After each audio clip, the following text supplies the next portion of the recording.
Good morning, students. Welcome to this session of Success at CA exams for Paper 5 Indirect Tax Laws. I am CA Shapali Jain. I am CA Swati Agarwal. And we both are your mentors for today's session. It is the first session of Success at CA exam series, which is conducted by Board of Studies Academics. And this is the fifth paper for which this session will be conducted. Let us see what will be the key takeaways for this session, because you should know that what you are going to gain at the end of this session. First and the foremost objective of this session is to enhance your chances of success in the examination, to provide you the tips which are required during your preparation stage as well as in your examination during the revision stage.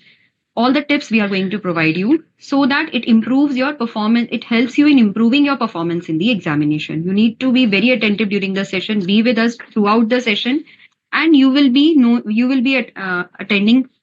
If you attend the entire session, then you will be taking away these things through the session. Before we start the session, we want to tell you that you need to join today's session through the BoS Knowledge Portal. If you want to log in through to this, if you want to ask your queries and you want to be there in the session, then you need to log in through BoS Knowledge Portal. Log in at BoS Knowledge Portal with your registration number and date of birth.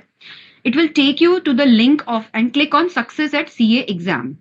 After clicking on Success at CA exam, you have to select the paper also, Paper 5 Indirect Tax Laws.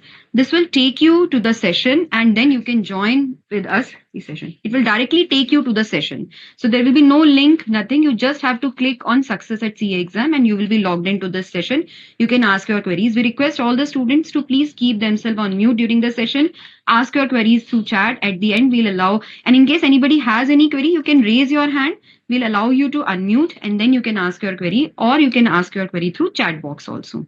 So in this session, we'll help you in knowing that how you can make the use of the time which is left till the examination, how you can make the best use of that remaining time.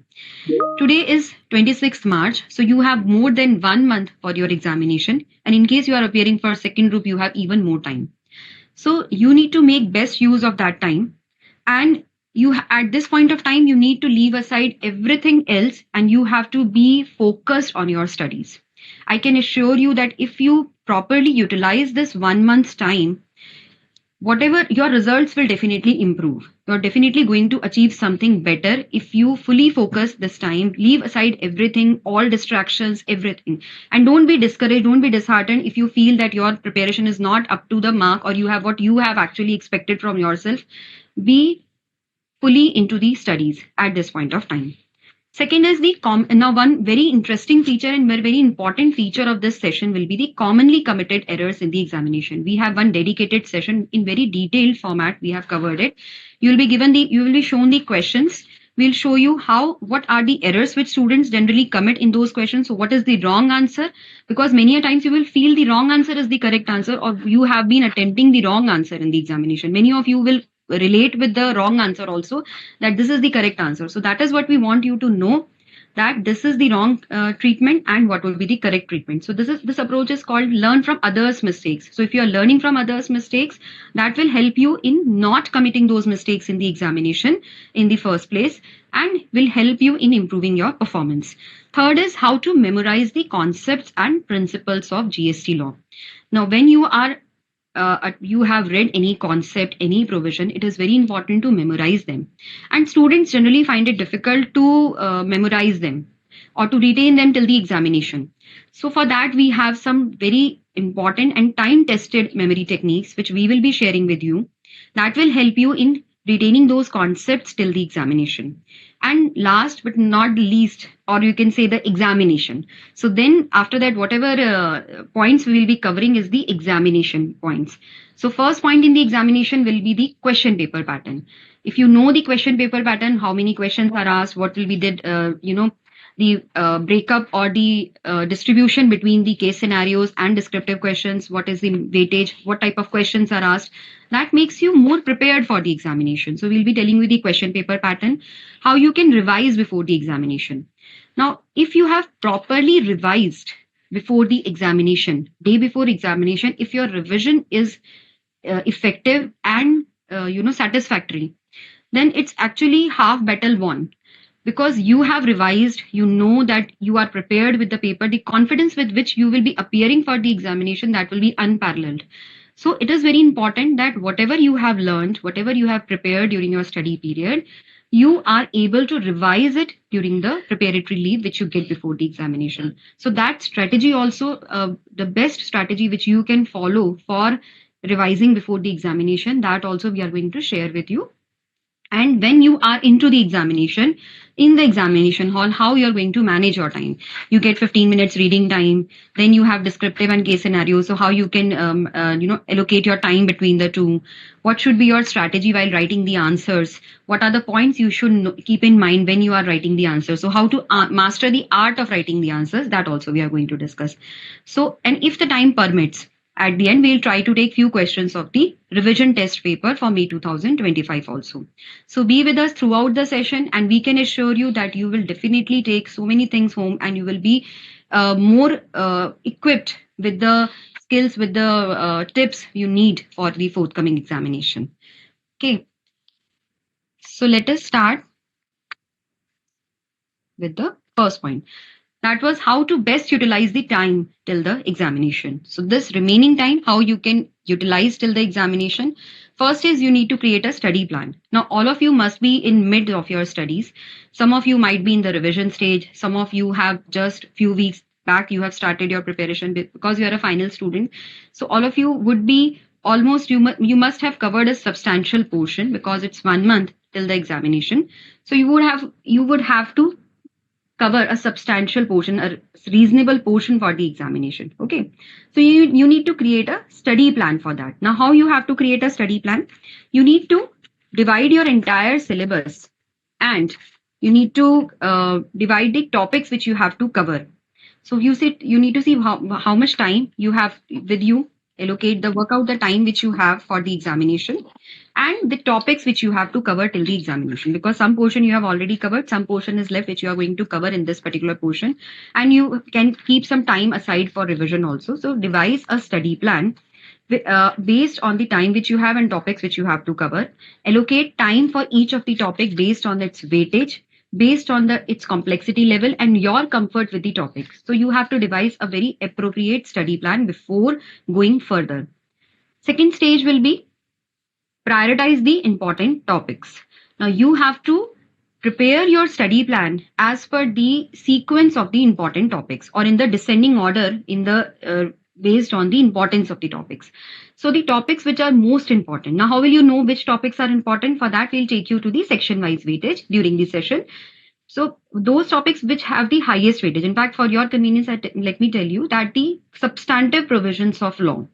In GST, if you see the charge, levy, supply, time, value, and place of supply, then input tax credit, they are the substantive provisions of law, and they carry the maximum weightage. More than 50% of the GST portion is from these topics. We'll cover the section-wise weightage in detail, don't worry. I will give you the complete list of the topics which are very important.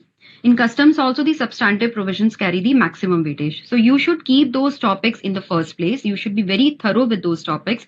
Once you are satisfied that yes, you have covered them adequately, then you should move to the next topic. So in your study plan, first preference should be given to the important topics, and then you should move further. Now gain conceptual understanding. This is the most important aspect or underlying principle for the taxation law, because you have to apply the concepts which you have gained during the preparation stage. So you should gain the understanding of each and every concept. Whatever you are reading, try to gain the in-depth understanding. We have given you the analysis of all the statutory provisions in the study material. Based on that, you can gain the understanding of the provisions. And after gaining the conceptual understanding, the gaining conceptual understanding alone is not sufficient. You need to memorize the concepts also. So for memorizing the concepts, as I already told you, we'll be telling you some good memory techniques also. They will help you in retaining the concepts. And this, because it is a closed book paper, it is a closed book paper. So you only your last paper, that is paper 6, is an open book paper. So for this paper, at least you have to memorize the important points. You have to memorize the the provisions, maybe in your own language, you can memorize them, due dates, then rates of taxes, penalty rates, pre-deposit rates, all these things you have to memorize for the examination. So only understanding the concept is not sufficient. You need to memorize it also. Now, once you have gone through the entire concept or provisions of a particular chapter, last step will be to compile the summaries to enable the revision day before examination. Now, this summary you have to prepare in the revision stage only. You can call it notes, you can call it summaries, it depends on you, but it should be the exhaustive material which you will be referring day before examination. And after referring this material, your entire revision should be complete. How you have to prepare this material, this also we will tell you during the session. And for this, you can refer the Saransh also. Now, this time we have come up with a new publication. Earlier, we used to have it on the portal, the US Knowledge Portal. And this was the MCQ paper practice portal.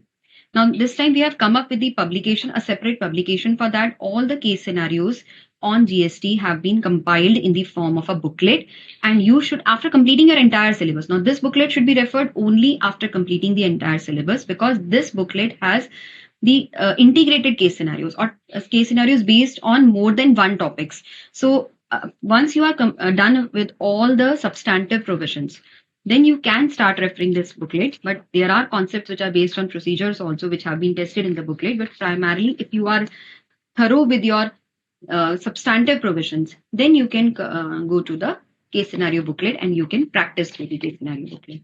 Okay. Last comes your revision. Now, once your entire preparation is complete, you have to revise. Now, if before examination, before the start of the examination, if you are revising, then your strategy for revising should be to attempt the mock test papers.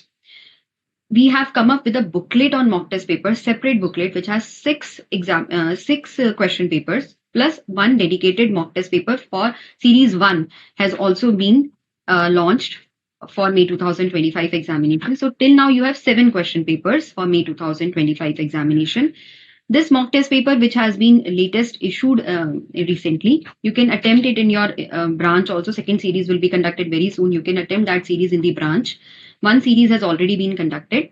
And apart from that, booklet also I have told you. So try to attempt these mock test papers in exam-like conditions. They will help you in revising the concepts and will prepare you for the examination. You will learn how to manage time in the examination through these mock test papers. Now, last point is that you need to maintain a healthy lifestyle from today till the date of examination, till your examinations are convened, because if any disturbance during this period will definitely hamper your studies, will hamper your preparation, and it will definitely lower your morale. So what is advised is maintain a healthy lifestyle, have a balanced diet, proper food, nutritious food you should take. You should take proper sleep also. Whatever sleep you are taking, that should be a sound sleep. So because your sleep hours might get reduced due to study pressure, and you have to stay positive and motivated during this period, because there will be times where you might feel low, you might feel demotivated that how will I perform in the examination, or with this preparation, can I do well in the examination? These type of anxieties often crop up, and these are very common and normal for all the students to have. But what is required at this point of time is that we have to conquer those anxieties or those demotivational moments which we might have during this period. So we have to be motivated throughout this period. So for staying motivated, some of the quotes which we can refer is one famous quote by the famous Brazilian football player Pele, is that he says that success is not a matter of chance. It does not happen by chance. It is a result of your hard work, your perseverance. You have to keep studying, you have to keep learning, and you have to do sacrifices for achieving the success. In fact, who else can know it better than a CA student that we have to do a lot of sacrifices? You are doing your articleship, you are in November attempt, generally festivals are also there, and still you have to appear for the examination. You have to be focused on the examination. You don't have to get distracted by any other thing. Many worldly things we have to sacrifice for attaining success in the examination. So that sacrifice is required. And the last point is that you need to love what you are doing. So at present, you are studying CA course. You are doing you are studying for the final subjects. You are studying the subjects which you are studying. You need to love them. You need to actually admire what you are doing. That will help you in attaining the success. Success is no accident. It is hard work, perseverance, learning, studying, sacrifice, and most of all, love of what you are doing or learning to do. And the famous, scientist and our past president of India, APJ Abdul Kalam, he said, if you have failed, that does not mean that you need to give up. If you have failed, it means you have started learning. This is the first attempt in learning. If you fail, never give up, because fail means first attempt in learning. You learn what not to do. You learn how to do things better and how to do things to achieve success in next attempt. So this is what failure means. So we do not have to get distracted by the failure. We have to be motivated with our failure. We have to learn. We have to learn that what are the things we need to do to get success next time. What are the mistakes which we have committed this time, which we will not be doing next time. So this is the first attempt in learning. You need to keep learning. Then you will achieve the success. Don't give up. You have to maintain a healthy lifestyle, as I already told you. Have a sound sleep, balanced diet, and stay away from all the distractions. This is very important because you need to stay away from all the social media and all the distractions which we can get through our social media accounts. To the extent we are referring them for getting notifications or knowledge about our subjects, about our studies, to that extent they are related to our studies, it's fine, because this is the way, one of the ways to get connected with the world at with this point of time. But in then the moment it distracts us or it creates some disturbance in our studies, then we should try to stay away from them. So if you believe in yourself, you maintain a positive mindset, you have confidence in you that you will be able to achieve. You have to believe that you will be able to achieve success. You apply the strategies which we'll be applying in this session, which will be telling you in this session. You have to apply those strategies. You have to manage the stress and anxiety during the exams. Success will definitely be at your doorsteps. So that we can assure you. Let us start with the division of syllabus. In indirect tax laws paper, total weightage is 100 marks, out of which you know that there are two parts. Part 1 is GST, which carries 80 marks, and part 2 is customs and FTP, which carry 20 marks. Now, most important thing here is that when you are appearing for the examination, you should know that the applicable position of law for this May 2025 examination is the position of law which is existing on 31st October 2024. Okay, this is the cutoff date. Now, why this cutoff date is very important? Because whatever questions you will be answering in the examination, whatever period has been covered, you have to cover the position of law which is applicable on this particular date. Any amendment which has taken place after this period, after this date, will not be effective, because many Finance Act amendments are getting effective after this date. So they will not be effective. They will not be applicable for the examination. They have become effective, but they will not be applicable for May examination. Finance number 2 Act 2024 is applicable for May 2025 examination, but only those amendments which have become effective till this cutoff date. So this cutoff date is most important. You have to see that whatever amendments you are covering, whatever provisions you are reading, you are answering in the examination, they should be based on this cutoff date. All the notifications and circular Finance Act amendments up to this date will be applicable for your examination. So in case students, you have any queries, you can ask through the chat box. Please keep asking your queries during the session, because whatever we are doing in the session, you can ask your queries, related queries at this point of time. So the applicable position of law, I have told why this is important, and this is, you can see that this is given as an instruction in your question paper also, because many a time students get confused if there are frequent amendments in any particular provision or any particular section, rule, then they get confused that on which particular position of law we should answer the question in the examination. So for that, I want to tell you that whatever position of law is applicable on 31st October, that you have to refer, and your study material November 2024 edition is based on this position of law. Whatever position of law is applicable for May 25, that is covered in the study material of November 2024 edition. Let us see what are the relevant educational inputs. Important thing, because many a times we feel that we know all the relevant publications, but actually we are not aware of some of them, and then we get deprived, and or we tend to miss out those things for the examination. They are very important. First is your study material. Let us see the unique features of the study material which we have with us.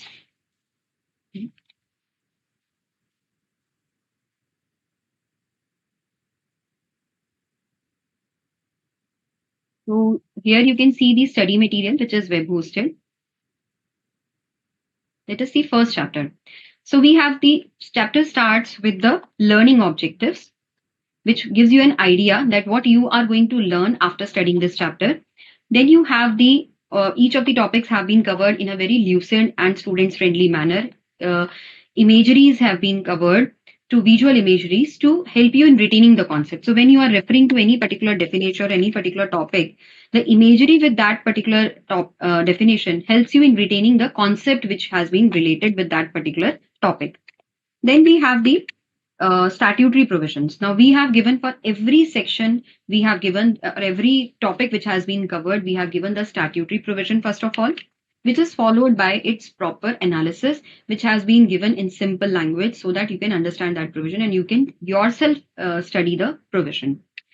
At the end of the chapter, we have the let us recapitulate section, which is the summary in the form of the diagrams, flowcharts, and pictorial representation. In fact, you can find the summary in the Saransh booklet also. A separate dedicated booklet is there for the summary. You can refer that also. But when you are referring the study material, if you see the study material, everything has been covered in a very students friendly manner, and we have tried to break the monotony at various places so that your interest keeps you engaged in the study material. We have tried to make the study material as engaging as possible. If you go through the study material, you'll find it. This is the let us recapitulate section, the revision portion, the summaries through which you can revise, and you can make these summaries customized as per your preference or your you know your way of studying. If you feel that you have to add some notifications, some circulars, some points you want to add to this, that will become your exhaustive revision material before the examination. So after that, at the end, we have the test your knowledge section. Test your knowledge section is the questions which we have covered for your reference. This is the test your knowledge section. The questions based on the study material. Now, how you have to go through these questions, that also we'll tell you during the course of the session.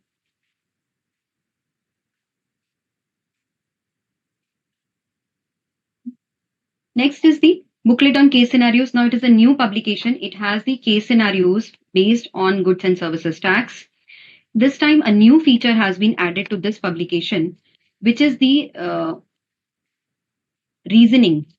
So we had been receiving frequent requests from the students that we have given the case scenarios to them, but reasoning for them is not provided to them. So they sometimes get confused that how the particular answer in an MCQ has been arrived at. Now this time what we have done, we have given the reasoning also. So you will find that at the end of each scenario, how the various answers to the multiple choice questions have been arrived at, that is also given to you. But what I advise is that when you are going through this booklet, you should first of all go through the scenario, try to arrive at the answers on your own, and then you see the answers or the explanations which have been given for those scenarios. Don't try to see the explanation in first place. That will definitely not serve the purpose. So I strongly advise that please do not go through the explanations in the first place. First of all, go through the entire concept, and understand the entire concept of the GST law.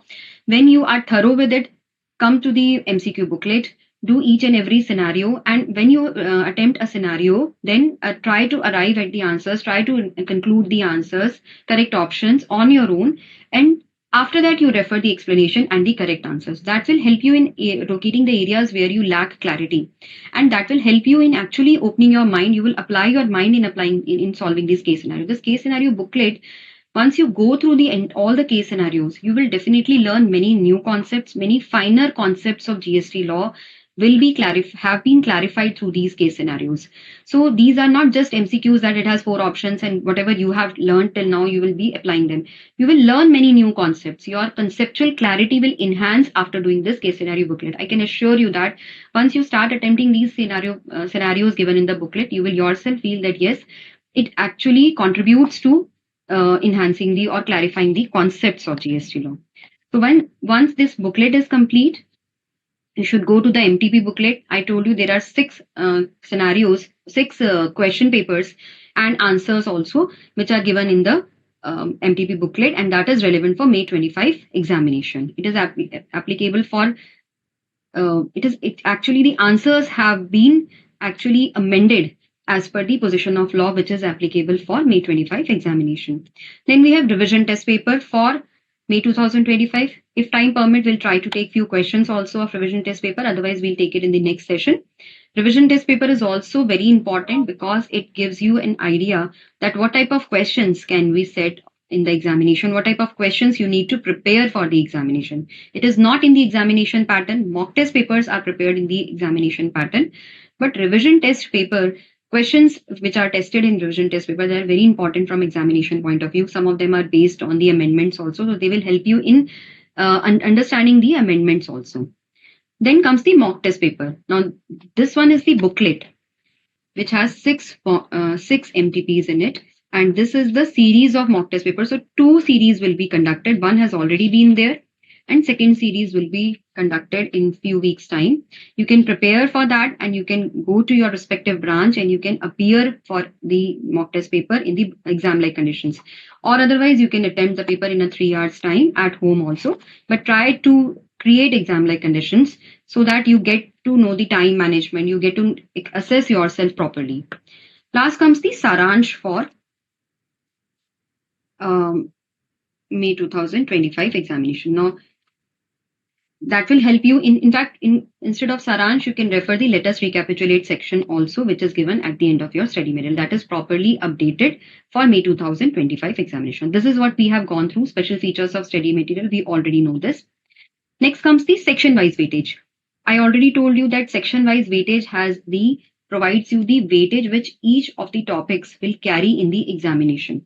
This is very important for the preparation point of view as well as when you are revising the syllabus. At the time of revision also, you should keep the sequence as per the section wise weightage only. That section which has the highest weightage should be done first, and the next section should be it should be in the descending order, that the next section which has the higher weightage should be revised after the first section. So we come to the indirect tax portion. This is available on the BoS knowledge portal. Now when we come to the indirect tax portion, first is the GST part 1. See, if you see this weightage, it says 45 to 65%. So more than half of the paper will be from this section is expected, because 45% itself is almost 50% paper is there from this section. See the topics which are covered. You need to do these topics or study these topics very thoroughly. These are the substantive provisions of GST law, levy of GST. Then we have the application of CGST, IGST law, concept of supply, first chapter, supply under GST. Then we have the intrastate supply, supply in territorial waters, charge of GST, second chapter. This is the first chapter. This is the second chapter which is there in your study material. Classification concepts, exemption from tax, exemption from GST is covered, place, time and value of supply. And last is the input tax credit. Based on all these provisions, we can compute the GST liability, which is your first question in the examination, which carries 14 marks. It is the compulsory question, and application of all these provisions. It is an integrated question which has the application of almost all the provisions which we have just now covered. So that is why this section is most important section, and you should have paid due attention while preparing for the examination. In fact, while revising also, first of all, revise all these chapters. Second weightage is weightage of section 4. See the topics which are covered here. Demand and recovery, offences and penalties, advanced ruling, appeals and revision, ethics under GST, which is covered in this chapter itself. Offences and penalties and ethics under GST, that is the chapter which has the ethics portion also. Weightage is 15 to 30%. So this is the second most important section for your examination. So accordingly, you have to prepare. Third is the procedural aspects. Now, in procedural aspects, we have registration, tax invoice, credit and debit notes, e-way bill, accounts and records, returns, and payment of tax. Then we have the refund provisions, job work, and liability to pay tax in certain cases. So this is the portion which is the third most important section, you can say. And last comes your last is your administration of GST, assessment audit, inspection, search and seizure, and other provisions. Other provisions are contained in the miscellaneous chapter. Okay. Similarly, we come to the section-wise weightage for the customs and FTP portion. Customs and FTP as for the highest weightage. If you can see, almost 50% paper is from section 1, 40 to 65%. So this has levy of customs duties, that is chapter 1, types of custom duties, classification and valuation of import-export, and import and export procedures. Sorry, import and export procedure is in section 2. Section 1 comprises of mainly the valuation provisions, chapter 1, and the types of duties chapter. These three and classification. So these 4 chapters comprises of almost 40 to 65% weightage.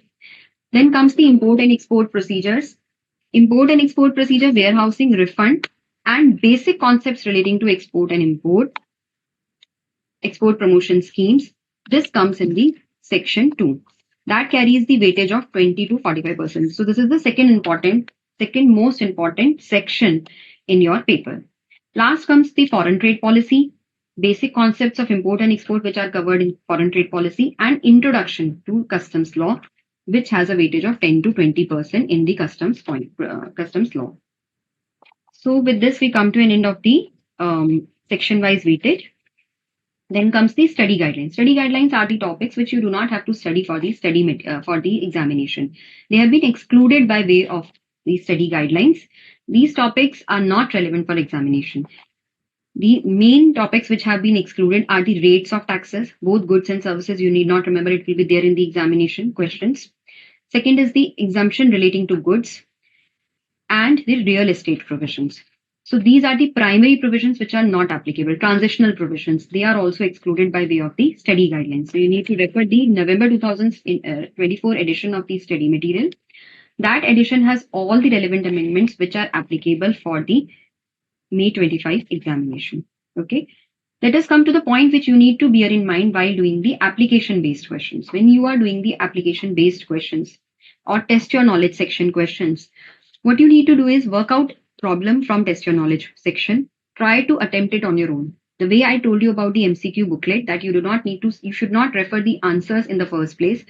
First, go through the question, try to attempt it on your own, arrive at the final answer. If you do not have time to solve it properly step by step, at least you should try to solve it in a rough manner and try to arrive at the answer. Then you refer to the answer which has been provided by in the study material, and compare your answer with the answer given in the study material, and try to locate the area where, if the answer does not match, then you have to locate the area where you have actually committed the mistake, because that is the area where you require the you require further you need to study it further, or you need to strengthen that area, because some problem is there, you have not understood that concept properly, or maybe you need to go through that concept again. So try to locate that area.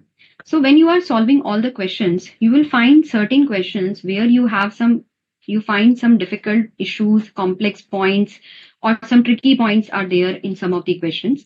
Try to identify those questions and mark those questions in your book.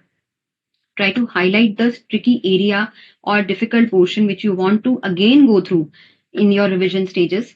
You mark those points, highlight those areas, and try to write their treatment also in a summarized manner. If you can do that, then you should write it there itself, that this is the treatment of this particular concept or point, or is this particular issue.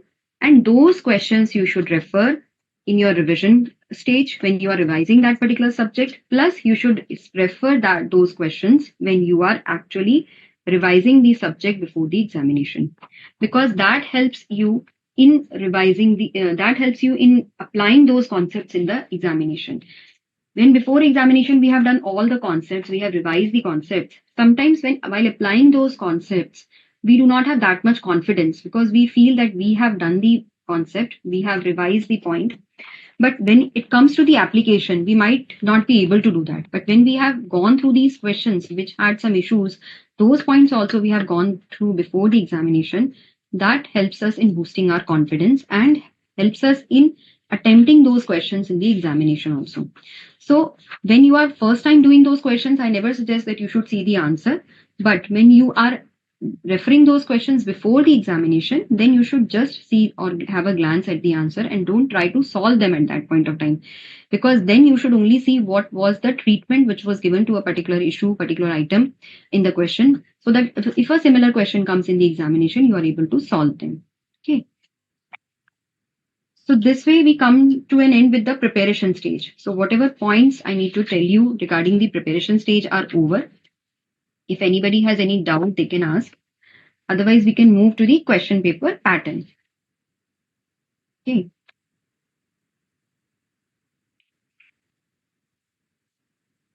So let's move to the question paper pattern only. So we have in fact, after covering all the general points, we will be covering with you the commonly committed errors. So be with us throughout the session because we will be telling you that what are the points which you need to keep in mind while attempting the questions, because these mistakes which we have generally observed that students commit over a period of time, we have collated them and we are bringing for you that you should not commit those mistakes in the examination. Okay. Now, question paper pattern. First of all, as I already told you that you should know that what is the basic pattern of the question paper. You know that there are two sections in the question paper. One is descriptive portion and another is MCQ portion.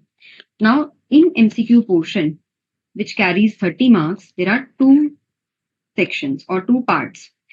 One is GST and another one is customs and FTP. Now, GST portion carries 26 marks. GST portion, the scenarios which are based on GST portion, they carry a weightage of 26 marks. 2 to 3 scenarios will be asked. They will be based on GST law.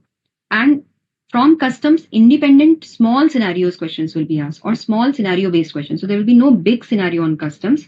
2 small scenarios will be asked from customs and they will carry 2 marks each. And based on that, one question will be asked. One question in each of the two questions. Okay. Whereas in descriptive, it carries 70 marks. Now there are 6 questions, out of which the first question is the compulsory question. As I already told you, first compulsory question is the question which always asks for the net GST payable, or it requires you to compute the GST liability. So it requires the application of all the substantive provisions of GST law, and sometimes some of the procedural aspects are also tested. For this portion, section 1 is most important. So it carries 14 marks, and rest of the 5 questions, they also carry 14 marks. Out of the 5 questions, you have to attempt any 4 questions. So one question, the choice of one question is available to you in that portion. Plus there is an internal choice also. One question you can have in internal choice also. Okay. Then we come how to attempt the MCQs. Now in MCQs, basic points which you all must be knowing that all the MCQs are compulsory, no choices there. So you have to attempt that portion accordingly. No negative marking will be there for the wrong answers. No reasoning will be required. MCQs will all be application based MCQs. So since the MCQs are based on the case scenarios, answer to those MCQs will arise from the case scenario. They will be application based MCQ. You need to apply the concept which you have learned in answering those MCQs. So the preparation strategy for MCQs as well as for descriptive portion remains the same. You have to know the concept and you should know how to apply them. This is the preparation strategy. But for MCQs, you know that reasoning is not required, so it saves some of your time. And for descriptive portion, you have to substantiate your answer with proper reasoning. That is the first important point, that whenever you are answering any of the computational question in descriptive part, you have to give reasoning for each and every item which is there in the question, even if it does not have any impact on the final answer. Very important point, because generally what happens, the students feel that the items or the expenses or whatever outward supplies, inward supplies, which do not have any impact on the final answer, they do not show it in their computation table or they do not provide any reasoning for that. Now, most important is that reasoning for those points is also very important. You have to provide reasoning for each and every item which is given in your question. So this point that descriptive questions has to be substantiated with the answers with proper reasoning. That is most important. And in case of the MCQs, there is no negative marking. Each MCQ will have 4 options as we have already seen. Now let's come to the revision strategy day before examination. How we can revise before the examination. First of all, I already told you that you have to prepare your revision material. What you have to do when you are studying at this particular time or during your preparation stage, at the end of each chapter, you have to prepare the revision material. That will be your notes or revision material or saransh. It can be any of the 3. Whatever material you are referring, it should be exhaustive from your point of view. You have to customize it as per your requirement or as per your preference. Try to make it complete from your point of view. You feel that day before examination in a particular chapter, for example, we take the chapter of supply. You feel in supply, I have to cover this much portion. These are the things I need to revise before the examination, the concept of supply, parameters. Then I need to explain the parameters in this manner. So whatever is your way of showing or learning things or retaining the things for a longer period, you have to keep them in the form of notes. You can refer saransh and you can make it exhaustive from your point of view. That will be your revision material. So that revision material you have to refer before examination. And what will be the sequence of revision? You have to start from the substantive provisions of GST law. Why? Because we have seen that the substantive provisions, they carry the maximum weightage, both in GST as well as in customs. So for that, you need to refer to the section-wise weightage, because that sequence you will get from the section-wise weightage. What are the topics which you need to revise in the first place? After revising the substantive provisions, you need to go to the computational problems which you have marked in the time of preparation, which had some tricky issues, and you have marked those tricky points also. So after revising all the concepts from your revision material, you need to revise the computational problems, or you need to have a glance at the computational problems, those computational problems which you have already sorted or you have selected for the revision purpose. Now, while revising all the concepts, you have to pay due emphasis to the statutory update also, because you must have seen in few examinations, questions based on statutory update, questions based on latest amendments have been asked. They have a substantial number of questions have been asked from the amendments.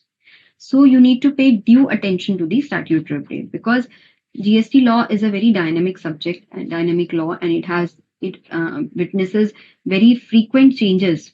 So that is why amendment-based questions are very important. So day before examination, this is how you're going to revise. First of all, the concepts revision will be there through your revision material. Then the questions have to be revised. And after that, if you have time, then statutory updates or the latest amendments again have to be focused. You have to pay due attention to the statutory updates as well as the questions based on the amendments. Now we come to the next point, that is how to manage time in the examination. Now all of you know that you get 15 minutes reading time. An important point is that in this reading time, you do not get your MCQ paper. You only get the descriptive paper. So first of all, have a quick glance at all the questions in the question paper. And in that process, you can leave question 1 because this is a compulsory question. You anyhow have to attempt it. You can go through other 5 questions to identify that which is the question you know the best. So that question you have to mark, and you have to, you have to allocate the proper time for that particular question. That question should be the first question which you will be answering when you get the answer sheet. That will also help you in deciding the sequence of attempting the questions. So compulsory question, if you feel you want to attempt it first, you can do that. Then you have to have a glance at the compulsory question also. But the first question which you will be attempting in the question paper will be the question answer to which you know the best. Okay. First of all, you will attempt that question, and that you will decide in the reading time itself. You have to go through the entire paper, identify the question which you know the best, mark it that this will be the first question, and then in the descending order, you have to decide that this will be the second question, third question, fourth question, based on the subparts of each question which you know. After that, when you get the question paper, you can quickly start attempting the questions because you know the sequence also. Try to allocate an estimated time for each of the questions based on their complexity level and based on how much you know a particular question. If you have got a similar kind of question which you have practiced earlier, then you can allocate lesser time for that question because you have done it earlier. That will take you less time to attempt. But some question you feel is based on a concept which you have to think about it. You will require some time for thinking also, for recalling the provision also. So you can keep more time for that. But the total time you have to keep in mind that you have to attempt the MCQs also. So for that, first of all, the total time has to be allocated between the MCQ portion as well as in the descriptive portion. In MCQ portion, since reasoning is not required to be provided, so you can keep the time accordingly. You have to keep a comparatively lesser time for MCQs because that for that portion you don't only have to mark the correct option. You need not provide the reasoning. After allocating the estimated time for each of the questions, you have to keep some time for the revision. Try to keep at least 10 to 15 minutes for the revision. Even if it is there is a possibility that you may not get that time also, because when you're attempting the paper you might exceed the time limit so much that you do not get this revision time, but then also you have to attempt that you have to keep that time for the revision. So this is the how you are going to plan during the reading time, that this is the these are the questions which I am going to attempt in this sequence. This question I'm going to leave in the choice. Then you have to decide that this is the time which you are going to keep for allocate to each and every question. As soon as you, and for the case scenarios also, you have to keep an estimated time. Now, first I'm going to tell you how you have to approach the case scenarios. Then I will tell you how will you attempt the descriptive question. For case scenarios, first of all, give a meticulous reading to the entire question paper. Give a thorough reading to the entire, sorry, not question paper, case scenario. Give a thorough reading to the entire case scenario and try to allocate, see the information which is given to you, which can be useful for some of the questions which might be asked. Okay, Prashant is saying very few questions on amendments. Prashant, actually, the questions which we have covered in RTP, we had only 20 questions, and to the extent we could cover the questions on amendments, we have done. But we'll try to cover more questions in next RTP series. You can see that. You can see all the amendments have been covered in the study material in a very simplified manner. So that will help you in understanding the concept.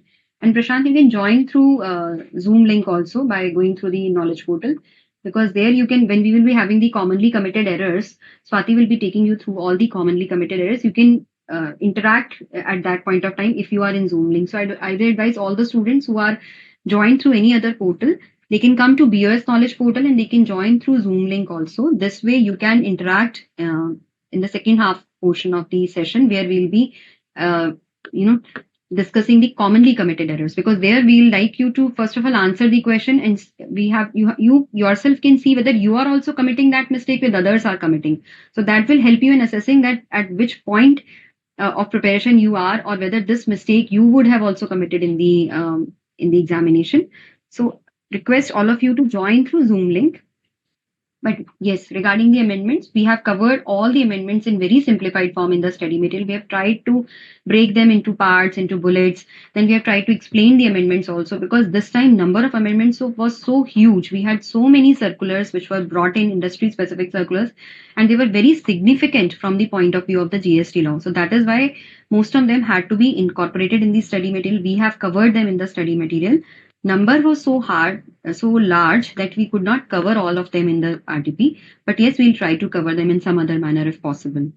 And in fact, for that, I would also like to highlight that next or coming Saturday and Sunday on 29th and 30th, we are having amendment class for indirect tax laws, Paper-5, where all the amendments for May 2025 examination will be covered for GST law at one place, because we were receiving lot many requests from the students that we want all the amendments at one place. In study material, we have covered amendment at the relevant places. So many students were not able to identify the amendments.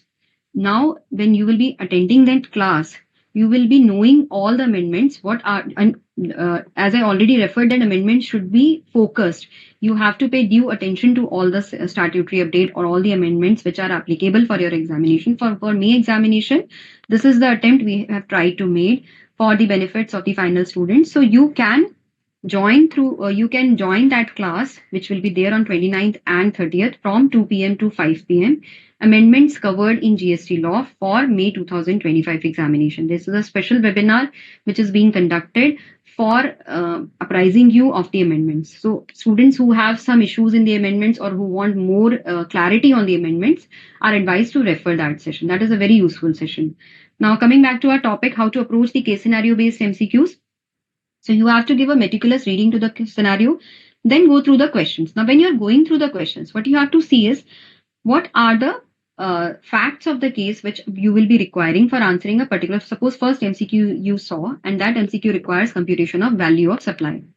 Now, some information was given in the question regarding packing charges, subsidy, then regarding the weighment charges, some price of the goods. That information is given in the question. So it should immediately strike you that yes, that is the information in the scenario which I have to locate or I have to use for answering this MCQ. You can straight away refer that particular piece of information. Moreover, what you can do is you can refer the or you should recall the applicable provision of law also which is required for answering that particular MCQ. Based on the facts given in the question plus the applicable provision of law, you can arrive at a particular answer, and then you can mark that answer as the correct option. So this way you can go through the scenario based questions, MCQ based scenarios, and you can mark your answers. In the descriptive portion, when you get the answer sheet, first of all, write the answer which you know the best, and in the descending order, you can keep answering the questions. Another important point is that you should answer the questions based on the marks which they carry.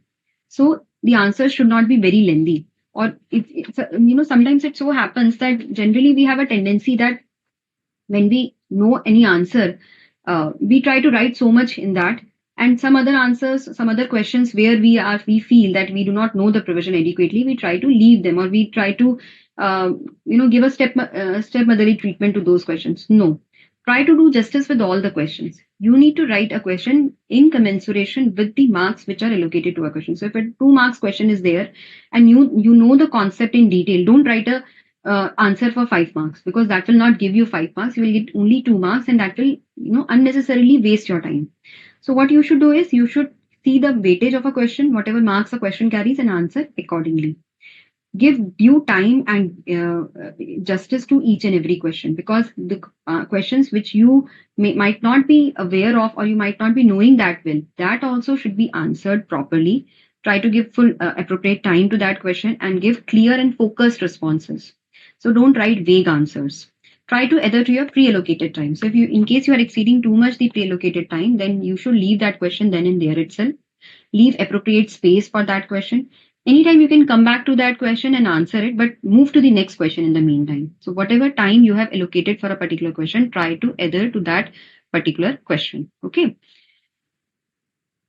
And try to attempt each and every question in a proper manner. Underline the answers, then substantiate your answers with the provisions of law. 6 average answers can fetch you more marks than 3 best answers. So don't try to devote all your time to the questions which you know, and don't try to do it at the cost of the other questions. And last and most important is to stay calm and confident during the examination. Manage stress by practicing the relaxation techniques, by practicing the mock test papers. They help you in managing the time, and they will give you the idea that how you have to appear in the examination, how you have to manage time in the examination. So, and one advice which I always give to all the students of the final course specifically, try to attempt all the questions of the paper. Don't leave any question. Even if you do not know the provision of a particular question, which is tested in a particular provision, at least some logic you can apply. You have done the training, something might have come, you might have come across related to that. So based on your understanding, based on the logic, you can at least give some answer in that particular question. Don't try to leave any question in the examination. Whatever subparts, whatever questions have been tested, have been set in the examination, you have to attempt each and every question before leaving the examination hall. Make it a habit that you have to do all the questions. Don't leave any question. Now we come to the mastering the art of answering the questions. Now how you can write the best answer. Some of the points we'll be covering in commonly committed errors also, because there we'll tell you what are the wrong way of answering the questions and what is the right way of answering the questions. So answer the questions with due emphasis on the provisions of law. Try to quote section numbers and rule numbers, but only when you know them for sure. Otherwise, we always advise the students the provision of law is more important. If you have answered the question in your own language, that is also sufficient. Many a times we get this from the students that I did not get the marks because I have answered it in my own language, and that is why I have not been awarded marks.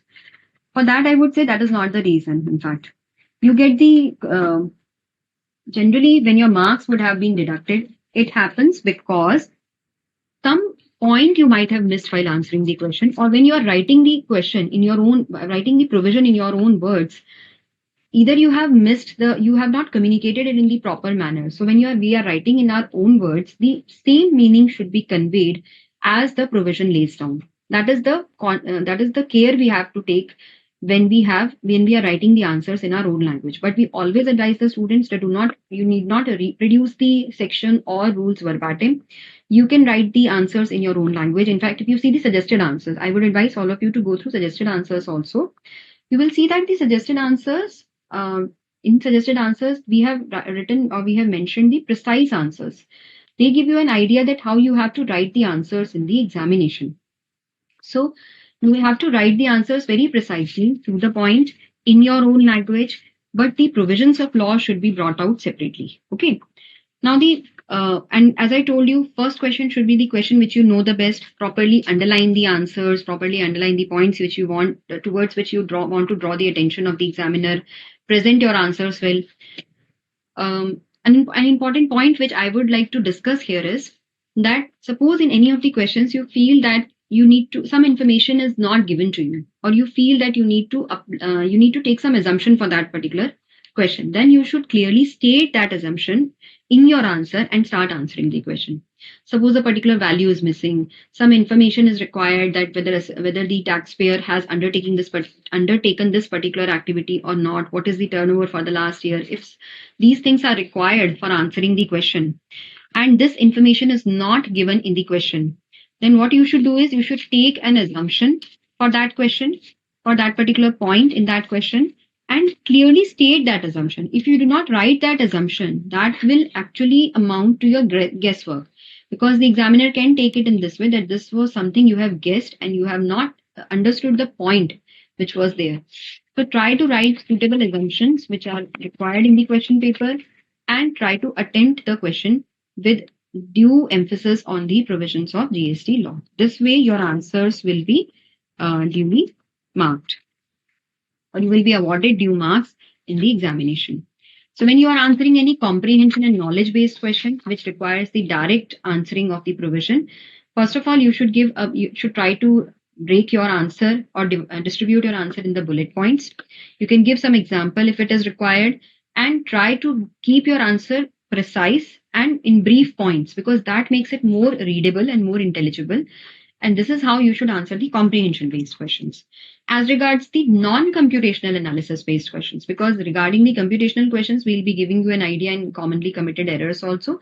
And as I told you, reasoning for everything has to be provided. Now, how that reasoning has to be provided, this Swati will be telling you in commonly committed errors point, that two types of reasoning will be showing you, and we'll tell you that this is the wrong way of writing the reasoning, this is the right way of writing the reasoning. Here also, some students feel that I have written it this way and I should have got the marks, but then they end up getting no marks for that. So these are the points you need to keep in mind. For non-computational questions, first of all, you need to reproduce the legal provision. Now, when I say reproduce, don't reproduce verbatim, reproduce it in your own words. Many a times we have come across that students write answers in their own words, but they tend to misconvey or misinterpret the provision. When they write it in their own language, sometimes the same meaning is not conveyed. So meaning should be same, because when I'm trying to communicate something to you, then the words can change, but the crux or the essence of the communication should not change. Whatever the provision wishes to express or provision conveys, that should not change. So you have to write the legal provision, then correlate the legal provision with the facts of the case, and then come to the conclusion. In fact, at this point, Swati generally advises that you should not write the conclusion in the beginning, because sometimes it so happens that we, in the in the examination pressure, we instead of yes, sometimes we write no, or instead of no, we sometimes write yes. So instead of doing that, first of all, write the legal provision, then correlate with the the facts of the case, and then come to the conclusion. So that conclusion will be actually the correct conclusion. And in fact, the examiner will also know that you know the legal provision, you have applied it correctly. So even if while writing in the conclusion, instead of yes, by mistake you have written no or otherwise, you will get marks for that. Stepwise marking is there, so you will get the marks for that. Length should not be very, length should be in commensuration with the marks which the question carries, as I have already highlighted it too much. Proper structuring of the answers should be there. Try to avoid vague answers. Don't write vague answers. You know the provision. If you know that answer, if you know the provision, then try to write the sequential and structured answer. Don't try to write too much or whatever is coming to your mind, you're writing it, and then you are thinking that what had to be written. Before answering any question, take 1 minute to think of a structure which you have to, in which that question has to be answered. So that structure has to be followed when you are answering the question. Now, this is the point which. This is the point which I was telling how to master any topic. Will you take it, Swati? Or we can take it at the end, I suppose. Yeah. What we can do is these are memory techniques which we thought we would be covering. We'll be covering them anyhow, don't worry. But before that, we are coming to the commonly committed errors, because I think that is something which will help you in that will help you for the examination more. So this is the section which we are taking. Over to you, Swati. You can take the students to the commonly committed errors, and please participate in the these questions. You will help. This will help you in understanding the points in a better manner, because if you commit a mistake, you remember it forever, that this is something I had done wrong. I will not do it in the exam. So try to do it. And if somebody has joined through the other portals also, they can give their answers. All of you who are there in Zoom, they should give the answers. Yes. Sweet.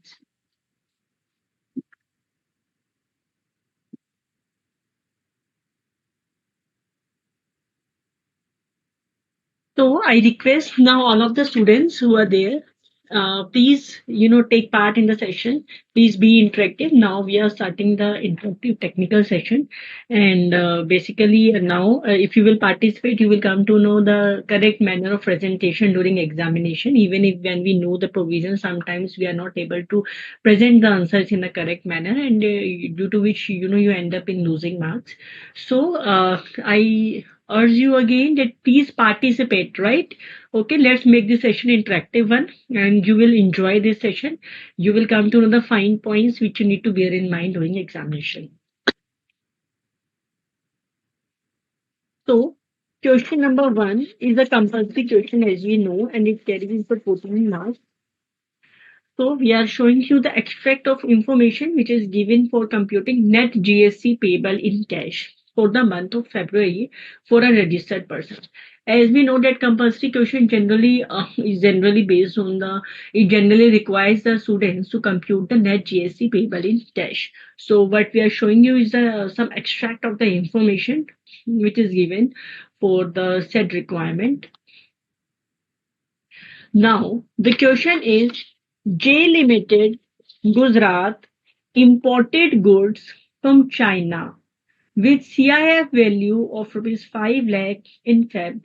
The goods were sold for rupees 5 lakh 10,000 as high C sales to an Indian party in Feb. Right? So, what would be the treatment of this transaction? What would be the treatment of this activity? I am giving you the time, and then we will come back to the answer.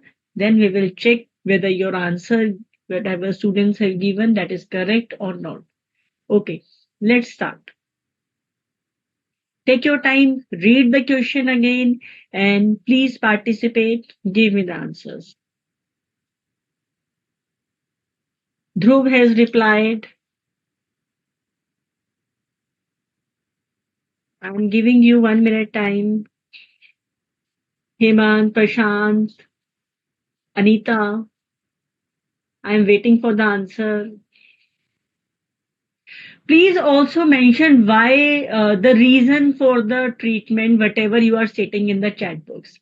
Because as ma'am has already explained to you, we get full marks in the examination only when our answer is corroborated with the correct legal backing behind it. Just mentioning whether the item is, exempt or taxable or not taxable, that will not suffice. You have to give the correct legal reason behind it. That is why, in the working notes also we get full, we have to mention the reason, and we get full marks only when the along with the treatment we write the reason behind it. Correct reasoning is required. So Dhruv has given the reason, Hemant has also given, and what is the treatment of this transaction as per Mr. Prashant? I am waiting for the answer. And Anita, I am waiting for the answer. Ms. Urvi has also replied. Glad to see the participation. This will make this session more interesting if you will participate in the large number. You may also communicate to your friends, whosoever is in the CA final and whose exam is due in May 2025. You may communicate to your friends regarding the success at CA exam classes, which we are conducting at the Board of Studies, so that they also get benefit of these classes, and we will make it more interactive. We will so that you also get interest in attending these classes. So let's come to the correct answer. Since this transaction is an high C sales, very good, Mr. Dhruv Gupta. You have correctly replied that Schedule 3 high C sales not a supply. Hemant has also replied high C sales is not a supply. Good. And Ms. Urvi has also replied as per Schedule 3 of CGSC Act 2017, this transaction is neither supply of goods nor supply of services. Very good. Your answer is correct. Since this high C sales is neither a supply of goods, it is neither a nor supply of services, so ITC is also not available, right? But now we come to the treatment, we come to the presentation part, how you need to present the same in the examination. All of you students, your answer is correct that this is not a supply. Now if something is not a supply, how will you show it in your while computing net GST payable, but how you will show it in your answer in the table which you present or in the working notes? Just please give me the quick answers. How are you going to present it?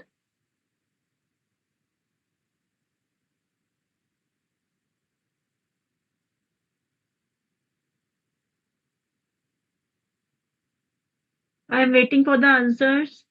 Very correct that this is not a supply as per Schedule 3. Now, how are you going to treat it in the answer if a question is on net GST payable? Are you going to ignore this treatment, ignore the treatment of this item while computing the output tax payable? Or how are you going to, show it in the examination?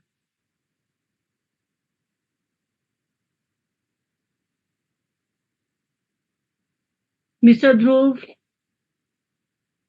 Prashant, Anita, I am waiting for the answer.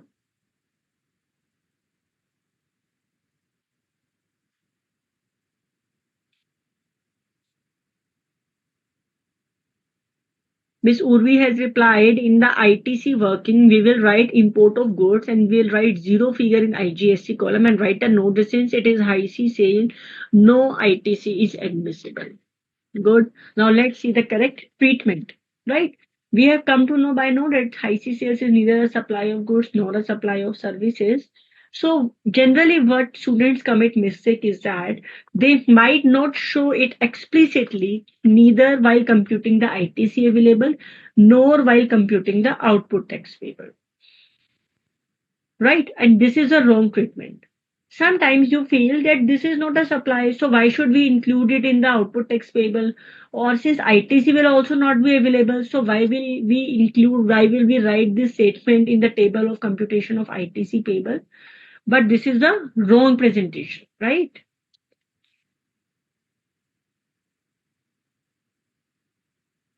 So tell me, is this the correct treatment?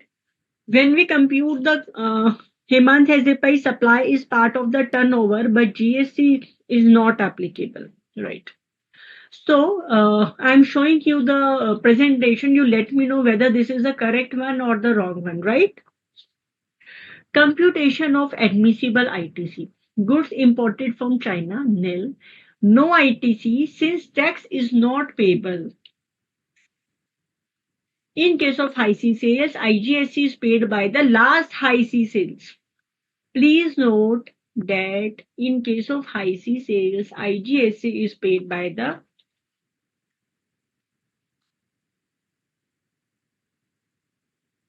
IGST is paid by the last high C sales buyer who filed the bill of entry for home consumption. Right? So in this case, ITC will not be available. This we have included it while calculating the ITC admissibility, and we have given the appropriate reason also. You can do one thing, friends. Aap reason you can just give side by side as well, and moreover you can also give like you may write note 1, refer note 1, and besides the table you can write the working notes and then you can write the reason. But the point is that when you write the nil, you have to give the reason also. Right? You have to add the reason. Then only you will get the full marks.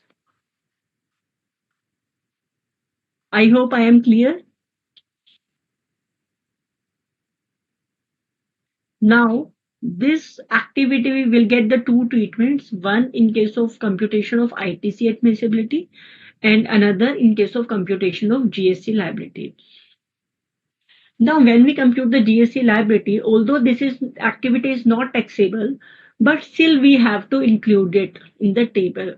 We have to give that reason. We have to give the reasoning of whatever are the transactions or activities given in the question. Just ignorance will not serve the purpose, because sometimes it might happen that although your answer will not get impact, but even if but if you don't give any reason for the transaction or the activity, the examiner might think that you are not aware of it or you might have missed it, right? Examiner might feel that you have missed the treatment of a particular item or you are not aware of it. So, to let the examiner know that you are aware of the treatment of a particular item, you have to add it, you have to mention it, you have to state it in your answer and give the reason behind it, right?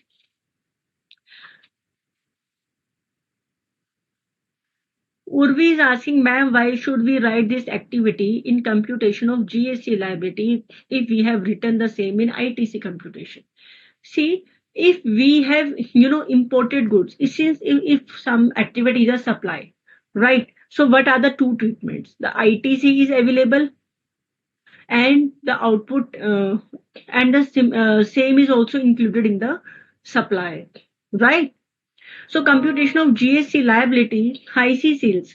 So this is not high C sales of goods imported from China. Since this is neither as supply nor as supply of services as per Schedule 3 of CGST Act 2070, we have to write it because this activity will not amount to supply.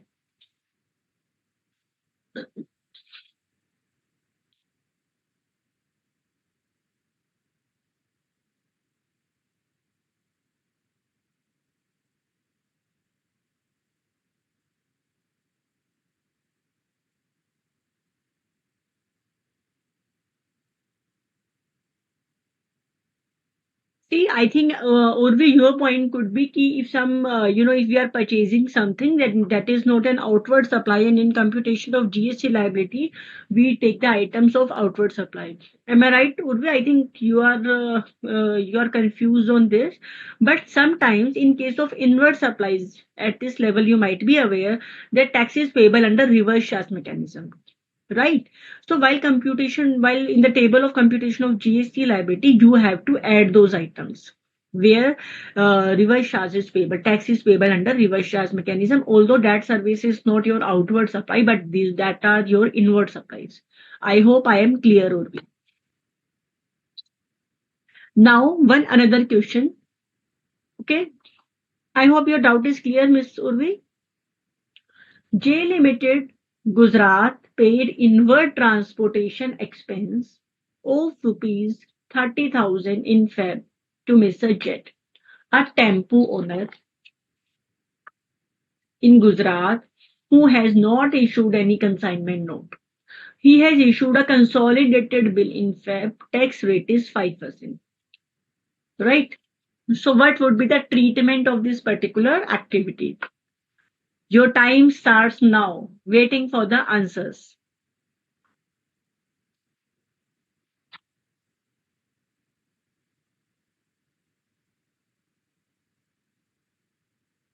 Go through the question again. I am waiting for the answers.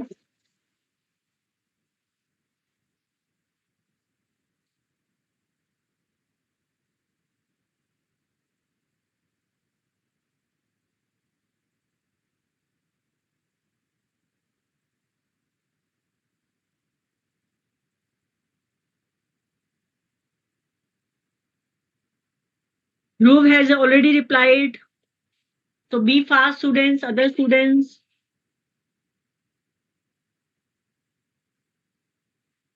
Urvi has also replied.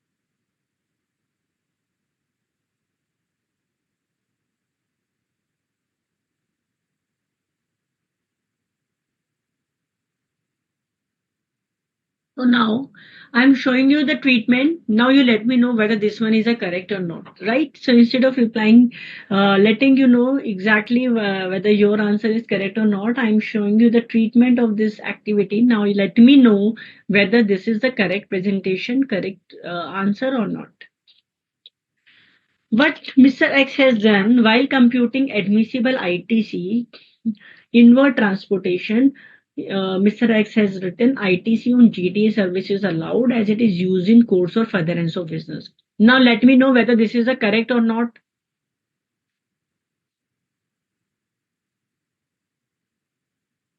Fast, fast. Dhruv has replied. Prashant, Urvi, Anita, Hemant. I am waiting for the answers.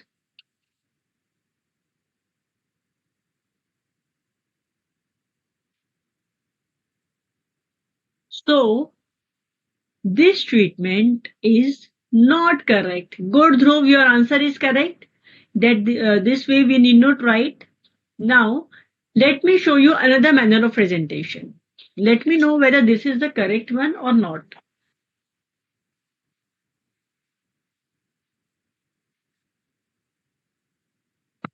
Mr. Y student has right.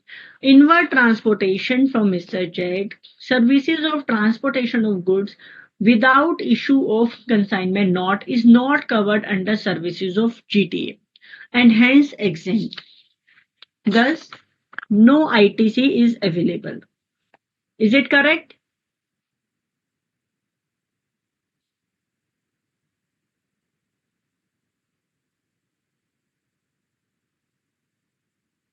I think mostly all the students have understood correctly, correctly interpreted that this tempo owner, that the services provided by this tempo owner is not does not fall under the ambit of GTA. Why? Because he has not issued any consignment notes. But what would be the treatment?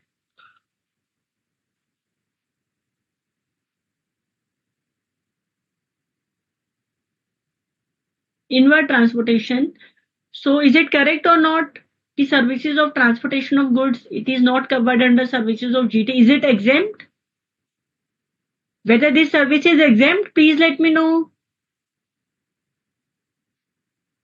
Fast, fast.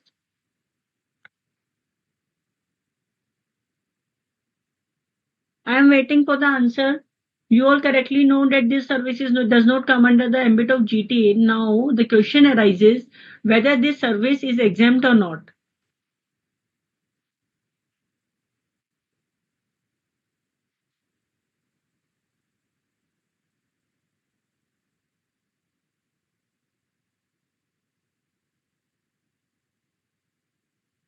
No, Miss Urvi, this time your answer is not correct. You have replied that it is not exempt since it is not a non-motorized vehicle.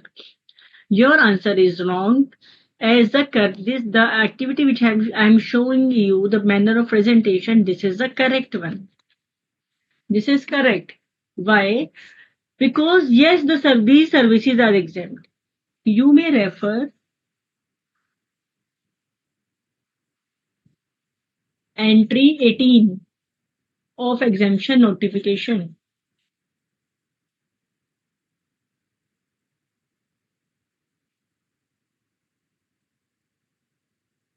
which provides the services by way of transportation of goods. Uh, Basically, it is covered under the exemption notification number 12 by 17 CTR dated 28/6/17, and the exception to this is GTA, right?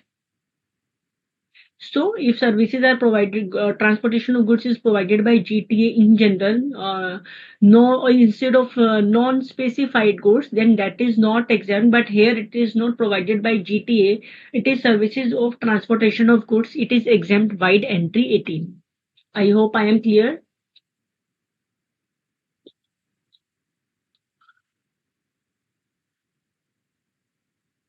Now let's come to the another question. J Limited Gujarat awaits supply of manpower security services from Mr. Y. Gujarat, a registered person. The amount paid is rupees 1 lakh in Feb. Tax rate is 18%. Let me know the correct treatment of it. I am waiting for the answers. Please go through the question again.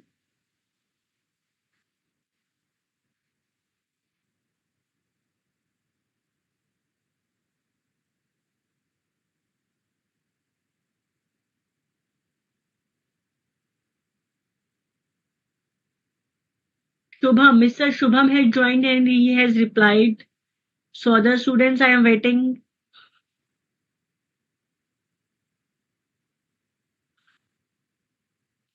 Be fast, quick, quick. We have got so many questions for you. We have got lot many questions to discuss with you. So we have done some efforts in making these class very interactive. And if the time will permit, I will also go through the integrated case scenario based session of this May 2025 RTP. So please be fast. Then only if the time will permit, then only I will be able to take that question. Otherwise, we will take that question in the next session. Dhruv has also replied. Now, yes, Mr. Shubham and Mr. Dhruv, your answer is correct. Claps for you. Now, the correct answer, as we said, that manpower security services (ITC) is allowed since security services are provided by a non-body corporate to a registered person. J Limited is a registered person and it is provided by Mr. Y. Mr. Y is a non-body corporate, so the tax on the same is payable under reverse charge mechanism, right? And ITC is allowed. Now, do you know that there are two limbs of these transactions? For this transaction, there will be two treatments. One in case of ITC admissibility, and another is computation of net GST payable. All the services which are taxable under reverse charge that involve supplies are to be paid in cash. So how will we, now the point is how are we going to show it in the table of computation of net GST payable? Please let me know whether the presentation which right now I am showing it to you is the correct presentation or not. computation of net GST payable in cash, GST liability under forward charge, GST liability under reverse charge on manpower security services. We total them, then less ITC available and net GST payable in cash. I am waiting for the answer. Do you also, present feel that yes, this is the correct manner of presentation? Let me know.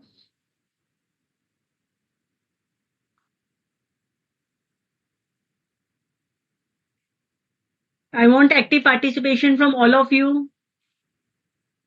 Let me know. This is a very important point which right now I am discussing with you. Generally in the examination, in every examination, we get some services which are taxable under reverse charge. So what would be the correct manner of presentation?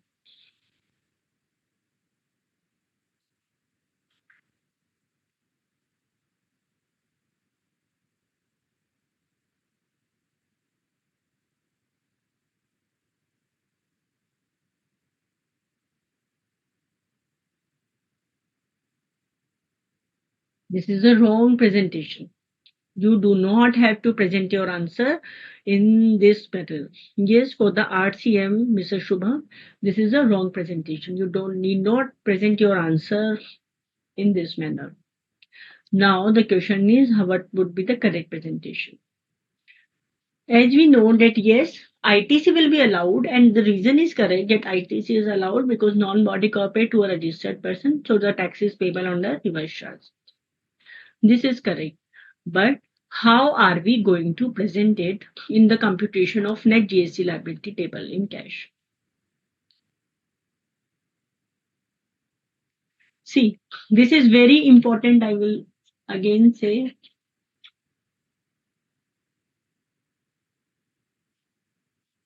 GST liability under forward charge. Then we have to less the ITC input tax credit, including manpower security services. The ITC which is available in case of manpower security service, that ITC in case of ITC which is available in case of services which are taxable under reverse charge, the total ITC we have to deduct from the GST liability under forward charge.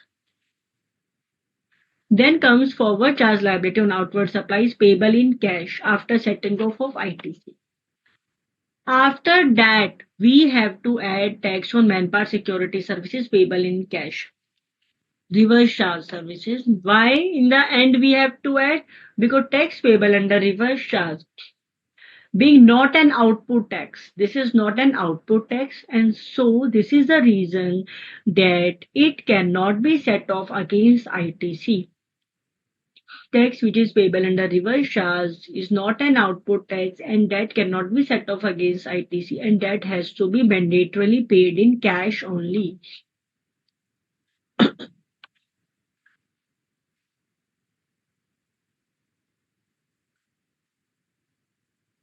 Right? So this is the correct manner of presentation.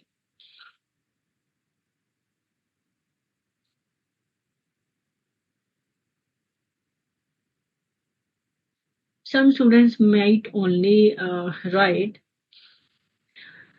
that tax on security services is payable under reverse charge. So this is not correct. Although you might feel that the net answer in both the table is the same. Here also it is 9,000.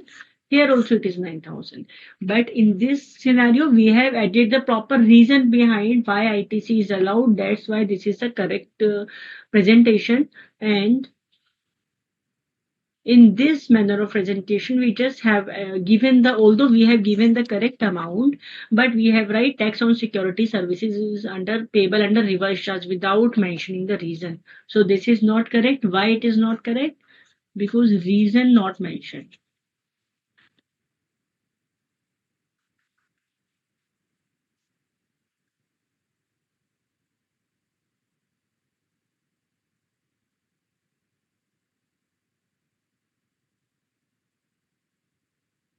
Now, one more question, another question.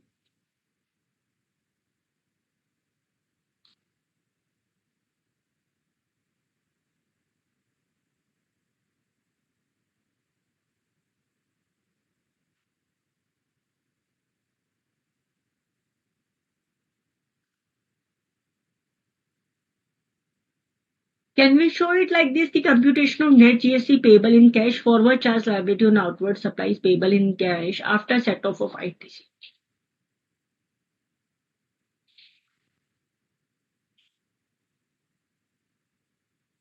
You have to show it like total forward charge liability, then deduct ITC.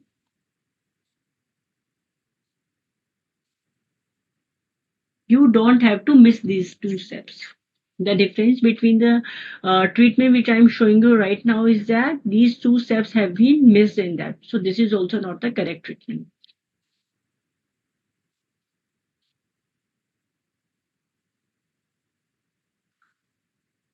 Right? This is a wrong because you have to show the total less ITC. This is the total of forward charge.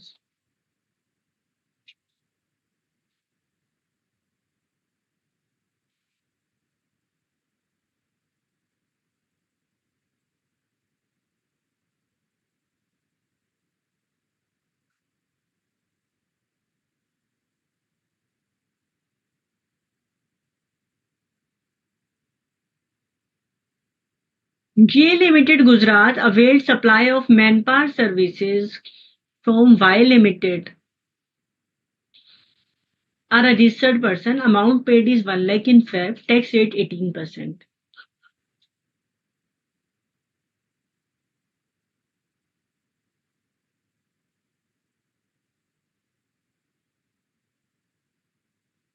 We have to say, since security services are provided by a body corporate, tax is not payable under reverse charge. Right?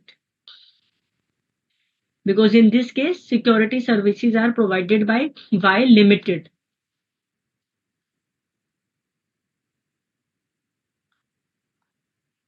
Please note the difference. In the questions which I am taking earlier, the security services were provided by Mr. Y, and Mr. Y was a non-body corporate, so RCM was applicable. Now, in the question which I am discussing just now,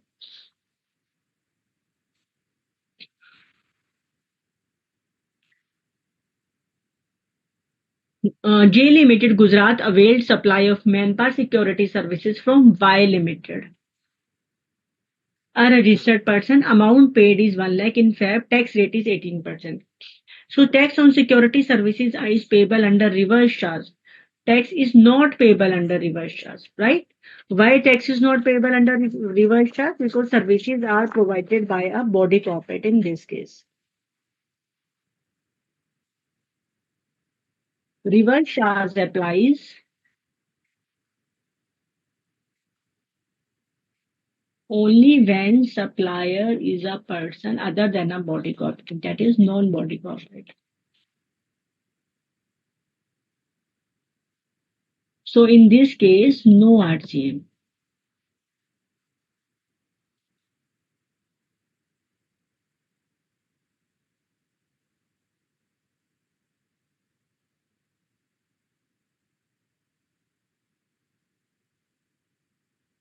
So since in this case no RCM is applicable, so tax payable under reverse charge being not an output tax, this is a wrong statement.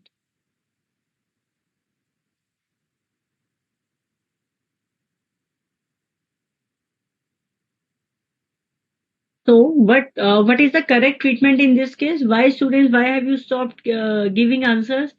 It is not I have to ask for you again and again. Actually, I'm doing it a bit faster manner because I want to take you through the question of revision test paper, the integrated case scenario of the RTP, and that we will be able to take only when we are we will just go through the all the questions which we have compiled for you. Now, please give me the correct answer. J Limited Gujarat availed supply of manpower security services from Y Limited Gujarat, a registered person. Amount paid is 1 lakh in Feb. Tax rate is 18%. What will be the correct treatment? I am waiting for the answers. Now, I will solve it only when I will get the answers from you.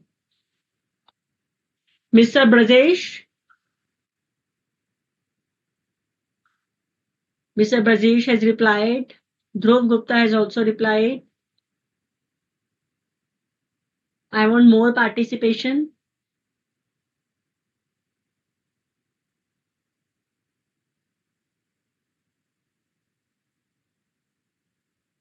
Miss Urvi, where are you?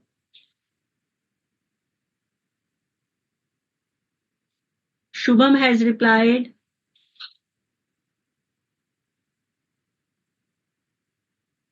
Good.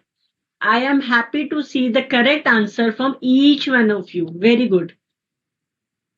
This service is taxable under forward charge mechanism because services are not provided by a body corporate. So you have to read the question very attentively. The only difference between the questions which we took earlier and now is that in the earlier question it was Mr. Y and now it is Y limited, right? All the other facts remaining the same. So this is the correct treatment that security services are provided by a body corporate. So tax is not payable under reverse charge. ITC will be available. Coming to the another question, very interesting question. Mr. Rishi Ranchi supplied computers which were purchased from an unregistered supplier without any consideration to his brother, a well-established architect in Ranchi in Feb. Market value of supply was rupees 62,000 and tax rate is 18%. So what would be the treatment of this activity? Your time starts now. Waiting for the answers.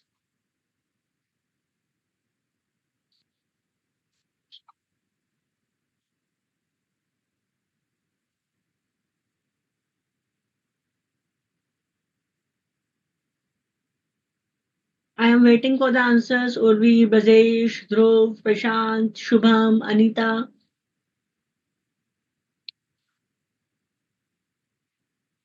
This is a very interesting question. Please read the question again.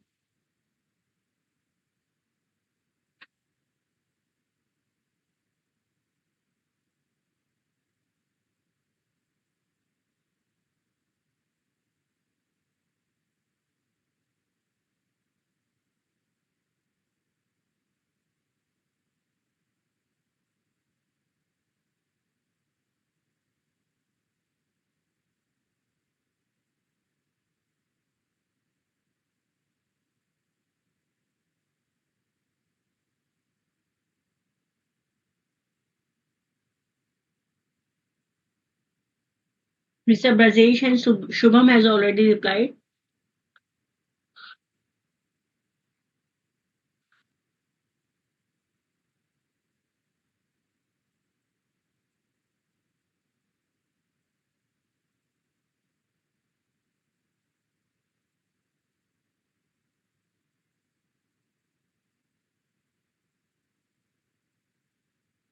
Urvi has also replied.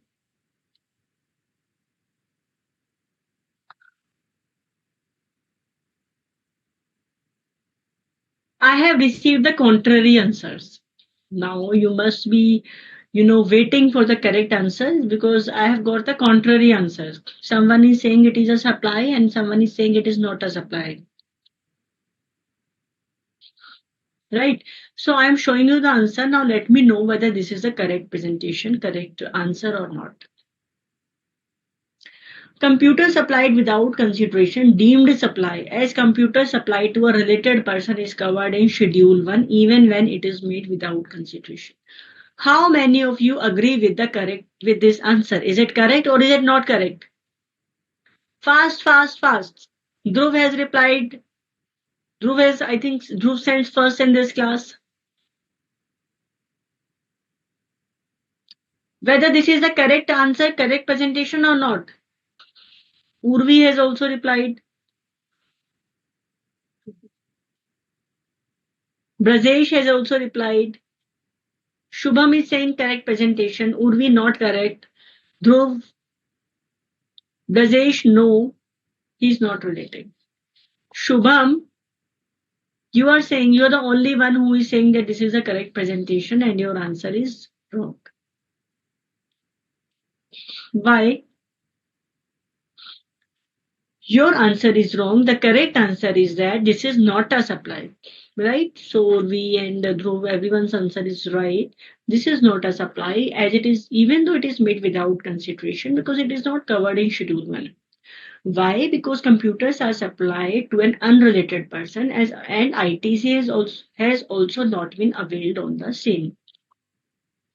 Why ITC not availed? Because it is purchased from an unregistered person, and why they are unrelated? Please go through the definition. I have requested to you in the earlier sessions as well. Please go through the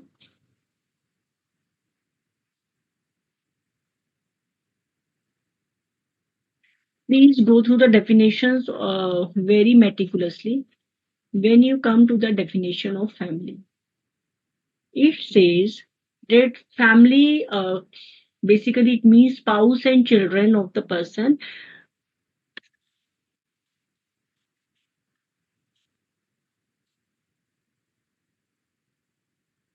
then parents, grandparents, siblings. They are included. For these three, there is a condition of dependency. ठीक है? For spouse and children, there is no condition of dependency, while for parents, grandparents, brother and sisters to be included in the definition of family, there is a condition of dependency. While in the given case, the brother of Mr. Rishi is a well-established architect in Ranchi. So he is not dependent upon Mr. Rishi. This is the reason that this supply is not a supply made to a related person. It is not covered in Schedule 1.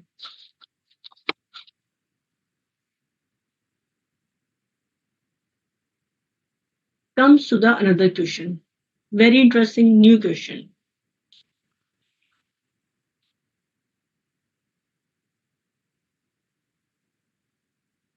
Brajesh, para 2 of Schedule 1, wrong answer. Now another very interesting question.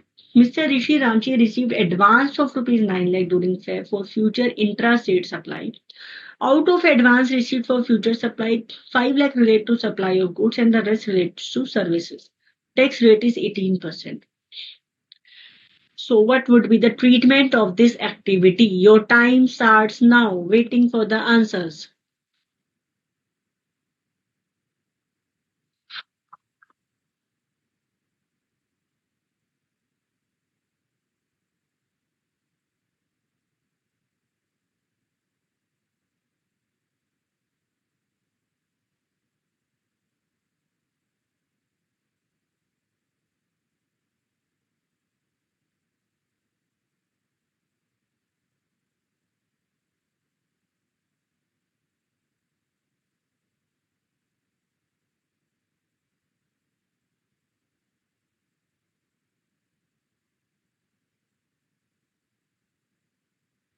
Please also let me know whether there will be only one implication or two implications. In case reverse charge is applicable in this activity, then what would be the two implications of this activity? Please give me your answer in relation to the computation of aggregate turnover as well.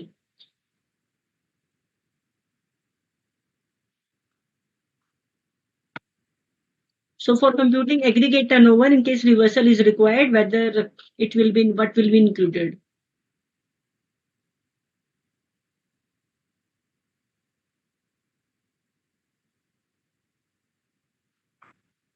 Urvi, very good. You have given me the correct answer very promptly.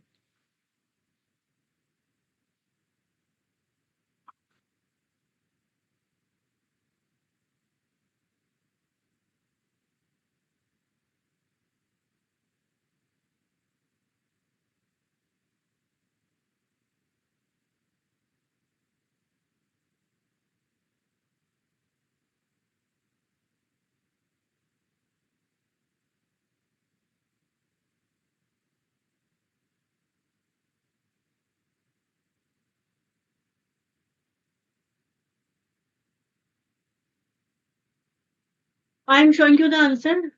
Please let me know whether this is the correct one or not.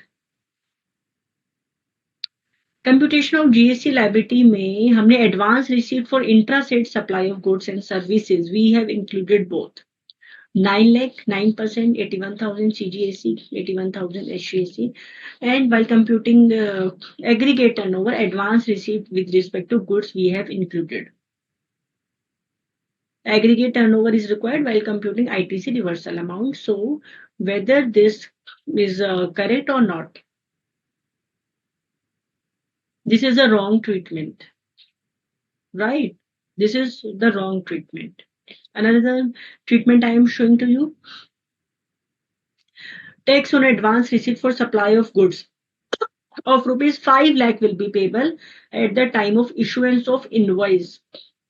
In case of advance received for the goods, tax will be payable at the time of issuance of invoice. Tax for in case of for tax in for the payment of tax in case of goods, it has been postponed to issue of invoice, right? Advance receipt for supply of goods 5 lakh, tax will be payable at the time of issue of invoice. But what will be the treatment while computing aggregate turnover? Advance with respect to goods is not included while computing aggregate turnover. This is also wrong. Advance for intrastate supply for goods will be payable at the time of issuance of invoice 4 lakh. Only services we have included here. And advance for goods, it is included while computing aggregate turnover. And this is the correct answer. See, in case of goods, only the payment of tax has been postponed to the issuance of invoice. While computing aggregate turnover, we include all the supplies. So the supply of goods in case of advance in respect of supply of goods will be included in it.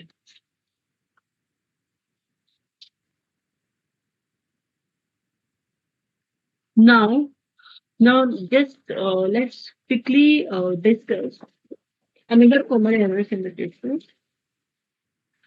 You need to determine whether B&D company, a partnership firm registered under GST, is eligible to opt for composition levy under section 10(1) and 10(2) of the CGST Act in current financial year, assuming that its aggregate turnover in preceding financial year is less than rupees 150 lakh and it is engaged in making only intra-state supply of goods from its warehouse.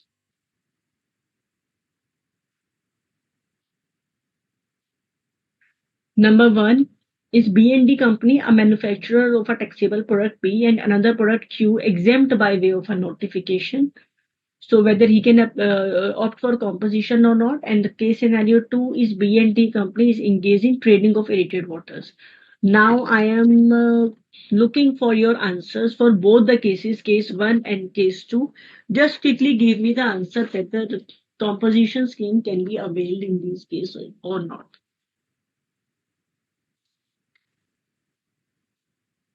Mr. Dhruv has replied. Shubham has also replied.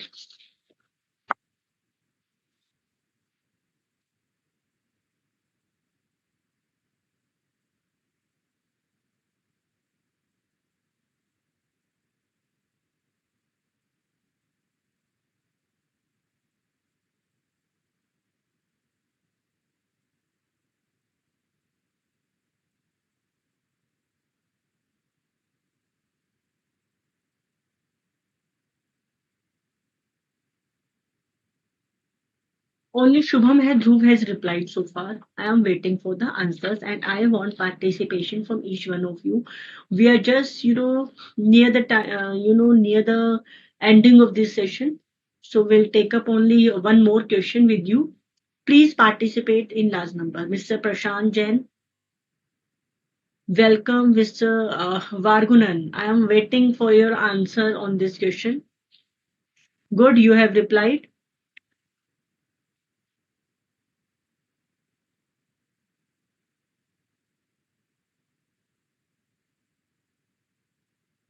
Urvi has also replied.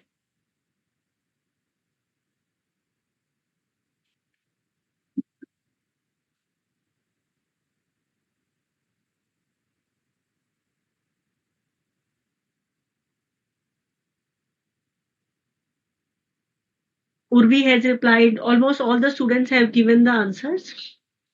So let's check what is the correct answer. See, B&D company is a manufacturer of a taxable product B and another product Q, exempt by way of a notification. If you will look at the conditions for the composition scheme, it says that if you are engaged, if you will see the study material as well, it says that any person who is engaged in services who are not eligible to opt for composition scheme, suppliers engaged in making any supply of goods or services which are not leviable to tax, that is non-taxable supplies. Any supplies which are not leviable to tax, in those cases you cannot opt for composition levy, right? But in our given answer to given question, what is given is he is engaged in manufacture of another product Q which is exempt by way of a notification. So this is not the case that the product Q is not leviable to tax, but it is exempt. So composition scheme can be opted, right? Now comes another question. B&D companies engaged in trading of irritated waters. See, we have given a list of notified goods, but what does it say is that a registered person opting for composition levy under section 10(1) must not be engaged in the manufacture of goods. Manufacture of goods as the notified one. So, but in this case, B&D company is engaged in not manufacture, but it is engaged in trading. So, composition scheme can be availed. Mr. Vargunan, although you have understood correctly that it is not manufacturer is not eligible, only trader allowed, but you have concluded the wrong interpretation. In this case, B&D companies is eligible for composition scheme. You have stated not eligible. Urvi, the reason behind your answer is wrong. In first case, you said that can opt for composition scheme as turnover is less than 150 lakh. But here it talks about the product Q which is exempt by way of a notification. So your answer should be specific one. For second case, most of the students have ended up in writing wrong answers. Prashant has also given wrong one.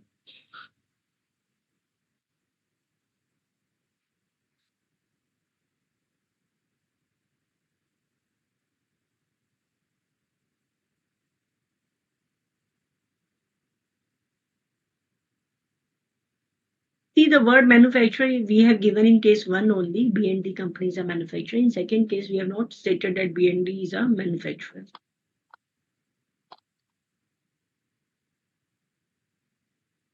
Okay, so I hope that you got it. And did you enjoy this session? Did you enjoy this interactive session? I hope that you are learning from it. Please give me the feedback of it. You want such type of interactive sessions more? You are getting you're getting these points are the critical points, which get missed in the examination. They are getting stored in your mind. Concepts are getting clear. Miss Urvi has replied. Yes, very insightful, Mr. Dhruv Gupta. Thank you for the feedback and keep sharing your feedback so that we also come to know how you want, in what manner you want these sessions to be conducted. What are your expectations, right?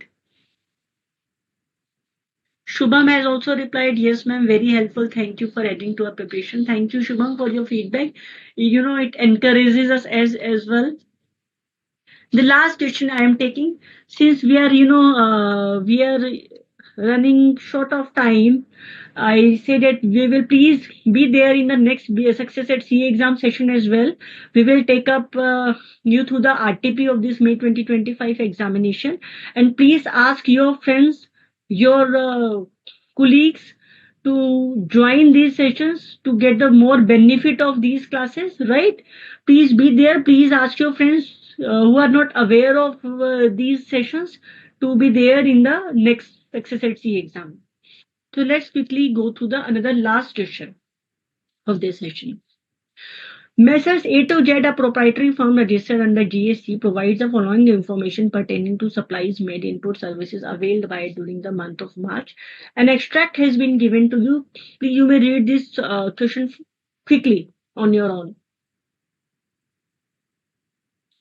Amount collected for loading, unloading, packing, warehousing of potato chips. Interest received on fixed deposit with Apna Bank by firm. Professional services provided to foreign diplomatic mission. Recovery agent, security services.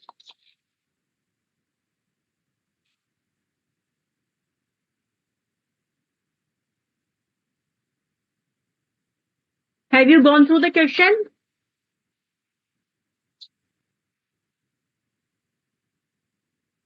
So let's come to the answer. So, potato chips, loading, unloading, packing, and warehousing of potato chips, just fast. Whether it is taxable or what would be the treatment of it, potato chips? Taxable, taxable, Brajesh, Vargunan, Shubham, everybody has replied taxable. Good, good, good. Your answer is correct. Loading, unloading, packing, and warehousing of only agricultural produce is exempt, and potato chips is not an agricultural produce, so it is taxable. Now, interest received on FD with Apna Bank by the firm. What will be the treatment? Fast, fast. Everybody is saying it is exempt, and the reason behind it is that services of extending FD insofar as the consideration is represented by way of interest is exempt by way of exemption notification, right? Then professional services provided to foreign diplomatic mission located in India. What is the treatment?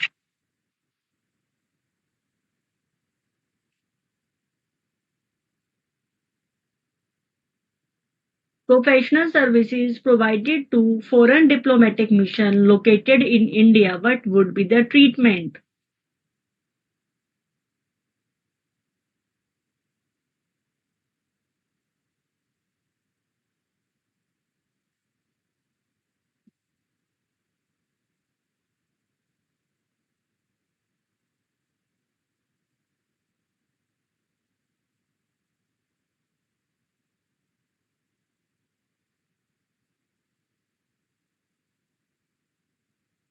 Vargunan is saying exempt.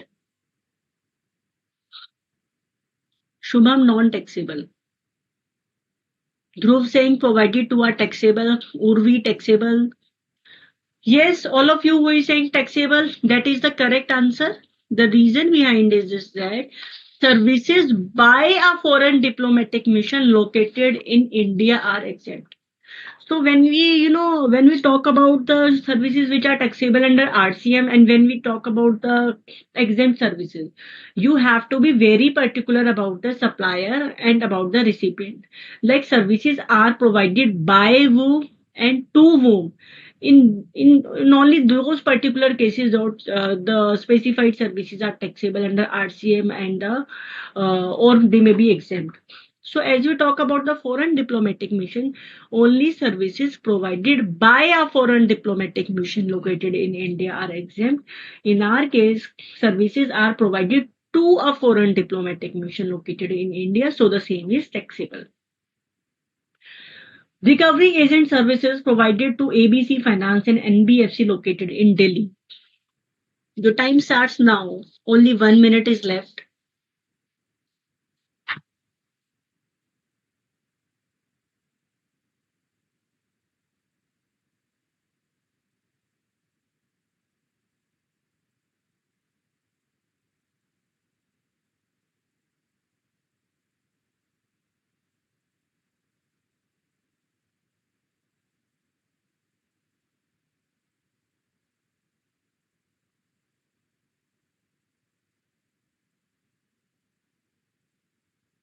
All of you have given the correct answer. Urvi, Vargunan, Brajesh. Because what does the reverse charge entry says? Services provided by a recovery agent. If supplier is a recovery agent and the recipient is a banking company or a NBFC or a financial institution, then services are taxable under RCM. In this case, recovery agent services are provided to ABC Finance Limited, NBFC. ठीक है, so services are provided by a recovery agent is the supplier and NBFC is the recipient. So services are taxable under RC. Here services are provided to, so this is taxable. FD exempt, potato chips taxable. Now the last entry, security services supply of security personnel provided to XYZ Limited, a registered person under GSC. This we have already discussed at length.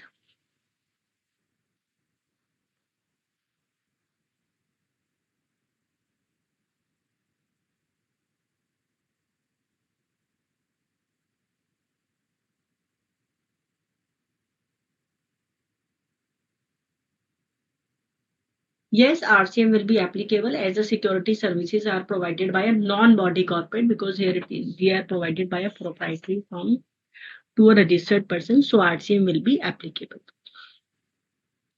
I hope that you know. Now let's see the answer. Potato chips, as we know that it is not an agricultural produce, so it is taxable.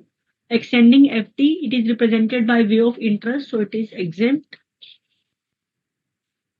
Provided to a diplomatic mission, it is not exempt, taxable. Recovery agent services are provided to an NBFC, so RCM will be applicable. And security services, since services are provided by a non-body corporate, tax on the same is payable by recipient under reverse charge. Right? So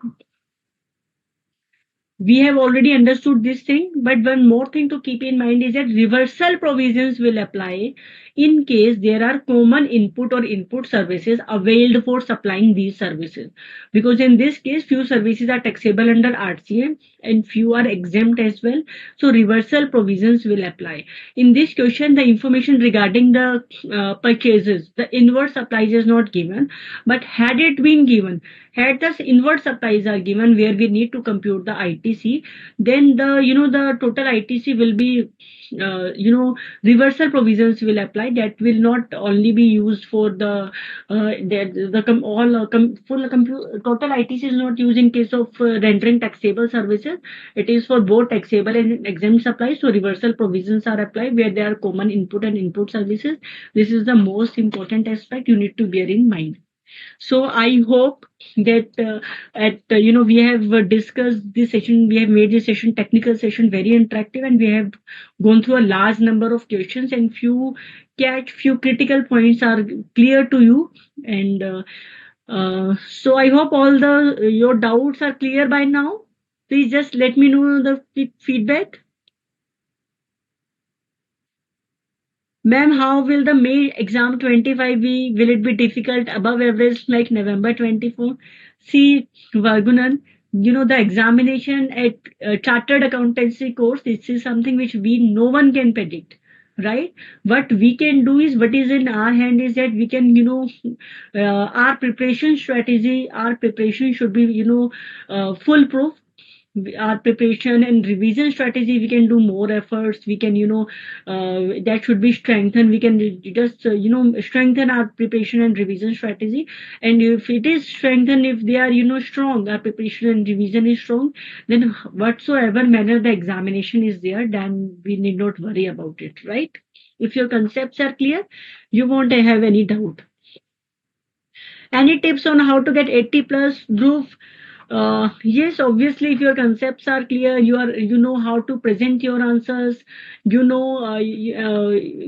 more thing that I would like to tell you, that quoting, misquoting the section number, that will deduct marks. It is better not to quote than to misquote the section number.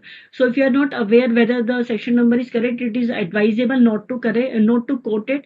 You may write as per the relevant provisions of GST law. That is the safest to reply, right? How much weightage of IDT in IBS? Generally, we get sometimes we get more questions, sometimes less, but generally we get 15 to 30 marks. It might vary also. So, if your concepts are clear, you know how to present it, you are able to revise whatever you have learned the day before the examination. You may take the help of Saransh. You may revise to the let us recapitulate section. Our study material covers the summary in the form of this section. Let us recapitulate. You will surely get 80 plus marks, no doubt. So, Vargunan, as you know, that in case of MCQs, reasoning is not required. So, obviously, if your concepts are clear, basically MCQs helps you in scoring more marks because this is the area where you end up in saving time. If your concepts are clear, you just have to quote the correct answer.